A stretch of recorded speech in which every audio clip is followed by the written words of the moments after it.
গোৱালপাৰাত লক্ষীপুৰত আপুনি যি উচ্ছেদ কৰিছে আমাৰ অন্তৰ কপি কৈছে আমাৰ কান্দি আছে বুকু কাৰণ আপুনি মছজিদ আপুনি উচ্ছেদ কৰি দিছে আপুনি ঈদগাহ উচ্ছেদ কৰি দিছে আপুনি কবৰস্থান উচ্ছেদ কৰি দিছে উচ্ছেদ হিমন্ত বিশ্ব শৰ্মা নেতৃত্বাধীন চৰকাৰখনৰ প্ৰধান লক্ষ্যৰ উদ্দেশ্য অসমৰ উন্নয়ন কৰা নহয় তেওঁৰ লক্ষ্য উদ্দেশ্য হৈছে অসমৰ পৰা কেনেকৈ মুছলমানসকলক উচ্ছেদ কৰিব উচ্ছেদ হিমন্ত বিশ্ব শৰ্মা নেতৃত্বাধীন চৰকাৰখনৰ প্ৰধান লক্ষ্যৰ উদ্দেশ্য হিমন্ত বিশ্ব শৰ্মা চৰকাৰ হোৱাৰ পিছত তেওঁৰ এটাই লক্ষ্য উদ্দেশ্য তেওঁৰ লক্ষ্য উদ্দেশ্য অসমৰ উন্নয়ন কৰা নহয় তেওঁৰ লক্ষ্য উদ্দেশ্য হৈছে অসমৰ পৰা কেনেকৈ মুছলমানসকলক উচ্ছেদ কৰিব গতিকে হিমন্ত বিশ্ব শৰ্মাক আমি বাৰ কৈছো বাৰ লগ ধৰিছো আৰু কৈছো যে মুখ্যমন্ত্ৰী মহোদয় অসমত যিসকল মুছলমান আছে প্ৰতিজন মুছলমান খিলঞ্জীয়া আৰু খিলঞ্জীয়া কোন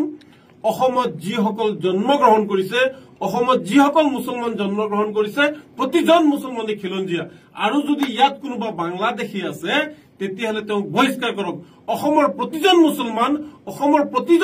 প্ৰতিটো দল সংগঠনে আপোনাক সহায় কৰিব কিন্তু আপুনি সংবিধান উলংঘা কৰি উচ্চতম ন্যায়ালয়ৰ ৰায় উলংঘা কৰি উচ্চ ন্যায়ালয়ৰ আপোনাৰ ৰায় উলংঘা কৰি আপুনি একমাত্ৰ মুছলমানসকলক বাৰম্বাৰ টাৰ্গেট কৰি উচ্ছেদ কৰি আছে যোৱাকালি আপুনি যি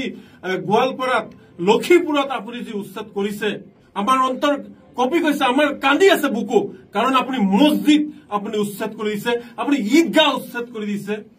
আপুনি কবৰস্থান উচ্ছেদ কৰি দিছে ইয়াতকৈ দুখৰ কথা আৰু কি আছে আপোনাৰ চৰকাৰৰ সময়ত মুছলমান সুৰক্ষিত নহয় যিটো পবিত্ৰ স্থান মুছলমানসকলৰ আপুনি মছজিদ পৰ্যন্ত আপুনি উচ্ছেদ কৰি দিছে আপোনাৰ পাপে চুব আপোনাক পাপে ধৰিব এই মছজিদে কান্দি কান্দি আপোনাৰ চৰকাৰখন 2026ত হিলাই দিব এই যে আপোনাৰ যত নামাজ পঢ়া হয় ঈদগাহ সেই ঈদগাহ আপুনি ভাঙি দিছে মুছলমানসকলৰ অন্তৰে কান্দি আছে আৰু আপোনাক বিশ্ব অভিশাপ দি আছে আৰু এই অভিশাপৰ ফলত 2026 চনৰ আপোনাৰ চৰকাৰ কিন্তু হিলি যাব গতিকে মুখ্যমন্ত্ৰী ডাঙৰীয়া এতিয়াও সময় আছে আপুনি অন্যায় কৰি আছে গণতান্ত্ৰিকভাৱে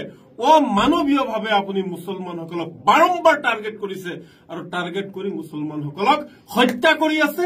উচ্ছেদ কৰি আছে ন্যায়ৰ পৰা বঞ্চিত কৰি আছে এতিয়া এই মুছলমানসকল ন্যায় বিচাৰি ক'ত যাব কাৰ ওচৰত যাব এতিয়া যেন দিল্লী দিছপুৰ